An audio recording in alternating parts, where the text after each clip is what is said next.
Hello everyone, welcome to exam quest. इस video के अंदर हम इंडिया में जेनेटिकली मॉडिफाइड क्रॉप से जुड़े हुए इश्यूज़ को डिस्कस करेंगे। देखिए, जैसे जैसे दुनिया के अंदर अर्बनाइजेशन इंक्रीज होती जा रही है, वैसे वैसे फार्म लैंड का जो साइज़ है वो साइज़ छोटा होता जा रहा है। इसके साथ साथ क्लाइमेट चेंज की वजह से हमारा वेदर पैटर्न भी काफ़ी इरेटिक हो चुका है। इन रीजंस की वजह से एग्रीकल्चर प्रोड्यूस की प्रोडक्टिविटी के अंदर हमें डिक्लाइन देखने को मिल रहा है, और ये माना जा रहा है कि आने वाले समय के अंदर ये जो डिक्लाइन है, ये डिक्लाइन और भी ज़्यादा इंक्रीज हो सकता है और हमारा एग्रीकल्चर प्रोड्यूस जो है वो और भी ज़्यादा कम हो सकता है। अगर हमारा एग्रीकल्चर प्रोड्यूस कम होगा, उसकी प्रोडक्टिविटी कम होगी, तो ये कहीं ना कहीं हमारी फूड सिक्योरिटी को भी आने वाले समय में थ्रेटन कर सकता है। इसीलिए जेनेटिकली मॉडिफाइड क्रॉप्स को एक पॉसिबल सॉल्यूशन की तरह देखा जाता है।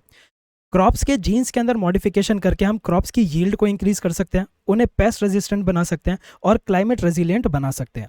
इंडिया के अंदर पहली बार जेनेटिकली मॉडिफाइड क्रॉप की कल्टीवेशन को अलाउ किया गया था 2002 के अंदर, और जो सबसे पहली जेनेटिकली मॉडिफाइड क्रॉप इंडिया के अंदर अलाउ की गई थी वो थी आपकी बीटी कॉटन। इंडिया के अंदर जो ट्रेडिशनल कॉटन की कल्टीवेशन होती थी, उस कॉटन के साथ इशू ये था कि एक पेस्ट जिसका नाम होता है पिंक बॉलवर्म नाम का जो पेस्ट होता है वो इंडिया की जो कॉटन थी उस कॉटन को अटैक कर देता था और कॉटन की क्रॉप को खराब कर देता था। तो इसीलिए हमें अपने कॉटन को पेस्ट रेजिस्टेंट बनाना था। कॉटन को पेस्ट रेजिस्टेंट बनाने के लिए हमने सॉइल के अंदर एक बैक्टीरिया पाया जाता था जिसके अंदर जीन होता था Cry1AC जीन। सॉइल के इस बैक्टीरिया के हमने इस जीन को निकाल के हमने कॉटन के अंदर इंसर्ट कर दिया। ये जो बीटी कॉटन हमें मिला था, इस जीन को इंसर्ट करने के बाद ये बीटी कॉटन एक ऐसा टॉक्सिन रिलीज करता था जो कि पिंक बॉलवर्म को खत्म कर देता था। तो हमारी कॉटन की जेनेटिकली मॉडिफाइड क्रॉप जो बन के आई, वो क्रॉप पेस्ट अटैक को विथस्टैंड कर पाती थी। जैसे ही हमने जेनेटिकली मॉडिफाइड कॉटन बनाना चालू कर दिया और उसकी कल्टीवेशन को स्टार्ट कर दिया, उसके बाद इंडिया के अंदर कॉटन की प्रोडक्शन के अंदर 4 टाइम्स हमें इंक्रीज देखने को मिला, और आज की डेट में इंडिया कॉटन का नंबर 1 प्रोड्यूसर है। दुनिया के अंदर सबसे ज़्यादा जो कॉटन की एक्सपोर्ट होता है उसमें इंडिया सेकेंड नंबर पर आता है।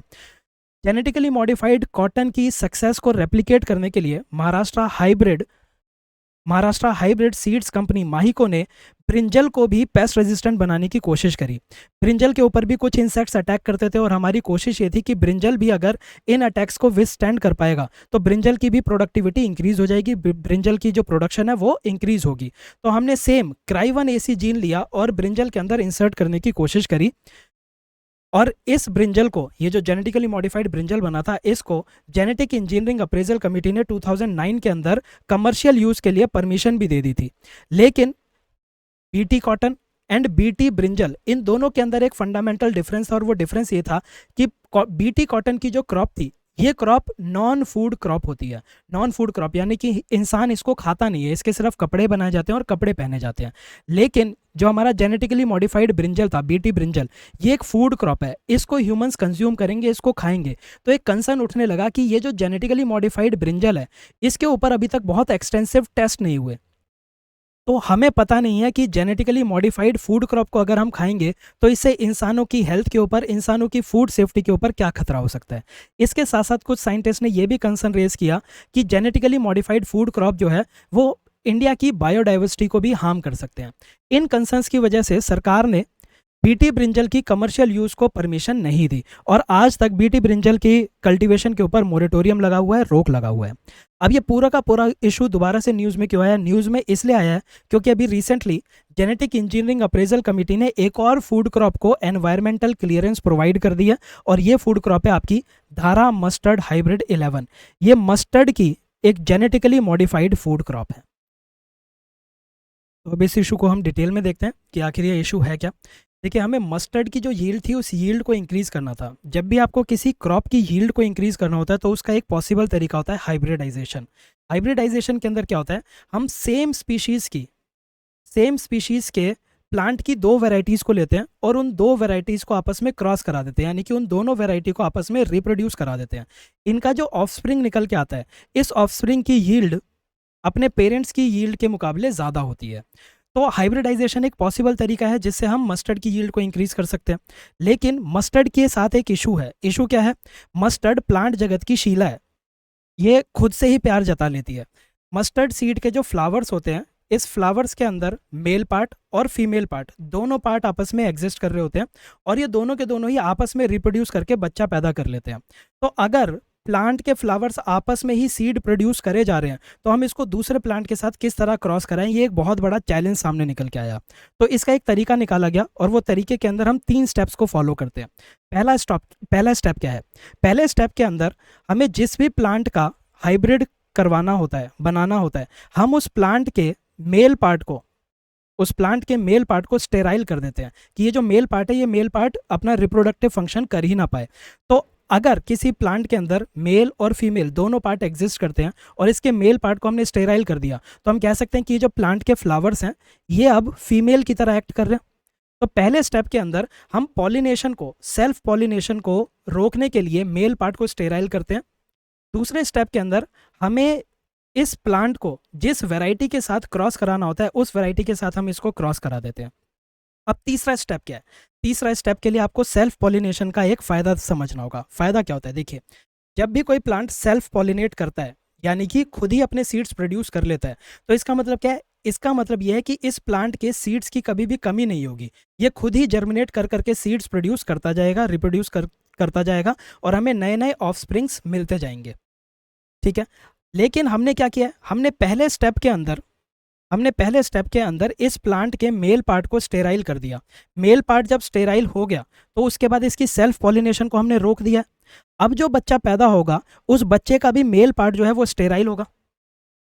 जो बच्चा पैदा हुआ उसका मेल पार्ट स्टेराइल होगा, जिसकी वजह से ये जो बच्चा है ये बच्चा सेल्फ पॉलिनेट नहीं कर पाएगा। सेल्फ पॉलिनेट नहीं करेगा तो इसके जो सीड्स हैं वो ऑटोमेटिकली हमें नहीं मिलते रहेंगे। तो इसीलिए थर्ड स्टेप में हम क्या करते हैं? थर्ड स्टेप में हम जो बच्चा पैदा हुआ है उस बच्चे का जो मेल स्टेराइल हिस्सा है उसको दोबारा से फर्टाइल बना देते हैं।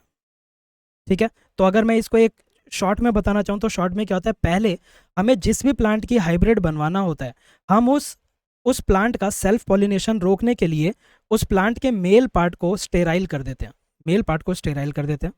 फिर हम उस प्लांट का हाइब्रिड बनाते हैं।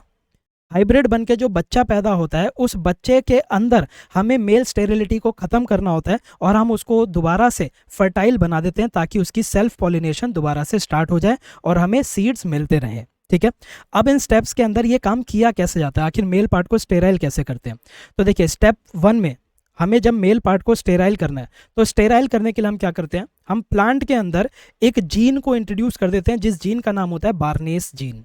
ये जो बार्नेस जीन है, जैसे ही हम मस्टर्ड के प्लांट वैरायटी के अंदर बार्नेस जीन को इंट्रोड्यूस करेंगे, ये जो मस्टर्ड है इस मस्टर्ड का मेल पार्ट फंक्शन करना बंद कर देगा और ये जो मस्टर्ड है ये अब एक फीमेल की तरह एक्ट करेगा। ठीक है, अब यहाँ पे सेल्फ पॉलिनेशन हमने रोक दिया। थर्ड पार्ट के अंदर हमें इसको दोबारा से फर्टाइल करना है। फर्टाइल करने के लिए हम क्या करते हैं? हम दूसरे जीन को इंट्रोड्यूस कर देते हैं। दूसरा जीन क्या है? बार्स्टर जीन। बार्स्टर जीन का क्या काम होता है? बार्स्टर जीन मेल फर्टिलिटी को दोबारा से रीस्टोर कर देता है।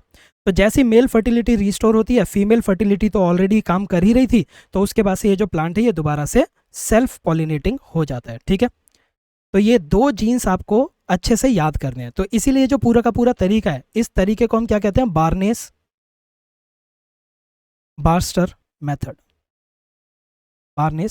मेथड के नाम से भी इसको जाना जाता है। ठीक है, अब देखते हैं कि मस्टर्ड के अंदर ये किस तरह काम करेगा। देखिए, इंडिया की जो मस्टर्ड की वैरायटी है, हमें जिसकी यील्ड को इंक्रीज करना था, उस मस्टर्ड की वैरायटी का नाम है वरुण। तो वरुण के अंदर मेल और फीमेल दोनों पार्ट एग्जिस्ट करते थे और ये सेल्फ पॉलिनेट करता रहता था, लेकिन हमें वरुण को क्रॉस कराना था हीरा वैरायटी के मस्टर्ड के साथ क्रॉस कराना था। लेकिन वरुण क्या कहता था? वरुण कहता था मैं तो खुद से प्यार जताऊं, वो खुद ही सेल्फ पॉलिनेट होता रहता था। तो हमें वरुण की सेल्फ पॉलिनेशन के ऊपर रोक लगानी थी। तो हमने वरुण के अंदर जीन इंट्रोड्यूस कर दिया, बार्नेस जीन इंट्रोड्यूस करते ही इसका जो मेल पार्ट है वो फंक्शन करना बंद कर देगा, सिर्फ फीमेल पार्ट इसका फंक्शन करता रहेगा। अब ये जो वरुण है जिसके अंदर बार्नेस जीन है, इसको हम क्रॉस कराते हैं हीरा के साथ और हीरा के अंदर हम बास्टर जीन डाल देते हैं। ठीक है, अब जो बच्चा पैदा होगा इस बच्चे का नाम है धारा मस्टर्ड हाइब्रिड। ठीक है, ये जो धारा पैदा हुई है, इस धारा के अंदर बार्नेस जीन भी होता है, बास्टर जीन भी होता है, और ये जो बच्चा पैदा हुआ है इस बच्चे की जो यील्ड है, इसकी यील्ड भी ज़्यादा होती है। ठीक है, जिस भी क्रॉप के अंदर बार्नेस और बास्टर दोनों होते हैं उसके अंदर हमेशा बास्टर जीत जाता है और मेल फर्टिलिटी जो है वो रीस्टोर हो जाती है। ठीक है, बार्नेस का काम था मेल फर्टिलिटी को खत्म करना और बास्टर का काम था मेल फर्टिलिटी को दोबारा से रीस्टोर करना। जब दोनों जीन्स पैदा होते हैं तो मेल फर्टिलिटी रीस्टोर हो जाती है। ठीक है, तो अब ये जो धारा पैदा हुई है, इस धारा के अंदर बार्नेस बास्टर दोनों हैं। तो ये धारा, एक तो यहाँ पे हमें यील्ड ज़्यादा मिलने लगी, दूसरा बार्नेस और बास्टर दोनों प्रेजेंस होने की वजह से धारा की जो सेल्फ पॉलिनेशन थी वो सेल्फ पॉलिनेशन भी दोबारा से स्टार्ट हो जाती है। तो जो धारा मस्टर्ड हाइब्रिड है, इसकी हमें यील्ड भी ज़्यादा मिलती है और इसकी सेल्फ पॉलिनेशन भी मिलती है, यानी कि हमें सीड्स जो हैं, हमें सीड्स मिलते रहेंगे। ठीक है, अब कुछ फैक्ट जो कि यहाँ से जुड़े हुए फैक्ट हैं, इस इशू से जुड़े हुए फैक्ट हैं। पहला तो ये है कि जो धारा मस्टर्ड हाइब्रिड 11 है, ये धारा मस्टर्ड हाइब्रिड 11 आखिर बनाया किसने है? धारा मस्टर्ड हाइब्रिड को बनाया दिल्ली यूनिवर्सिटी में under the supervision of Deepak pintail. ठीक है, दिल्ली यूनिवर्सिटी के अंदर इसको बनाया गया है। धारा मस्टर्ड हाइब्रिड 11 की जो यील्ड है, इसकी यील्ड अपने पेरेंट्स के मुकाबले 28 टाइम्स ज़्यादा है और इंडिया के अंदर जो लोकल वेराइटीज़ पाई जाती हैं, उन लोकल वेराइटीज़ के मुकाबले 37% ज़्यादा यील्ड हमें मिलती है धारा मस्टर्ड हाइब्रिड से। इंडिया अपनी डोमेस्टिक एडिबल ऑयल रिक्वायरमेंट का 55 to 60% बाहर से मंगाता है। ठीक है, यानी कि इंडिया के अंदर जितना भी तेल खाया जा रहा है उसका 55 से लेकर 60% हमें बाहर से इंपोर्ट करना पड़ता है, यानी कि इंडिया के अंदर इंपोर्ट बिल इंक्रीज होता है, इंडिया का इंपोर्ट बिल इंक्रीज होता है। ठीक है, तो अगर हम इंडिया के अंदर ही अपने मस्टर्ड की यील्ड को इंक्रीज कर देंगे तो हमारा जो ये इंपोर्ट के ऊपर डिपेंडेंस है, ये डिपेंडेंस भी रिड्यूस हो जाएगी। तो इसी वजह से धारा मस्टर्ड हाइब्रिड 11 जो है वो आज की डेट में बहुत ही इंपॉर्टेंट माना जा रहा है। अगली चीज़ें जो आप मस्टर्ड के बारे में याद रख सकते हैं वो ये कि मस्टर्ड की कल्टीवेशन राबी सीजन में होती है और ज़्यादातर ये 4 राज्यों के अंदर उगाया जाता है। 4 राज्य कौन से हैं? अगर हम नॉर्थ वेस्ट इंडिया से चालू करें तो पंजाब, पंजाब से थोड़ा सा नीचे आओगे तो आपको राजस्थान मिलेगा, इधर आओगे तो आपको हरियाणा मिलेगा। ठीक है, इससे थोड़ा सा नीचे ये मध्य प्रदेश। तो ये जो आपके 4 राज्य हैं, मैप के ऊपर अगर आप इसको लोकेट करेंगे तो याद करना इजी हो जाएगा। पंजाब, राजस्थान, हरियाणा और मध्य प्रदेश, इन 4 राज्यों के अंदर मस्टर्ड की ज़्यादा कल्टीवेशन देखने को मिलती है। ठीक है, अगर ग्लोबल लेवल पे बात की जाए, अगर मैं बात करूँ कनाडा की, चाइना की, यूरोप की, तो वहाँ पे भी हाइब्रिड सीड्स जो हैं, हाइब्रिड सीड्स का बहुत ज़्यादा इस्तेमाल किया जाता है। वहाँ पे आपका hybrid mustard and rape seed, ये दोनों सीड्स काफ़ी ज़्यादा इस्तेमाल किए जाते हैं। ठीक है, अब जो मैंने आपको 2 नाम ऊपर इतनी देर से ले रहा हूँ, वरुण एंड हीरा, तो ये वरुण और हीरा क्या है?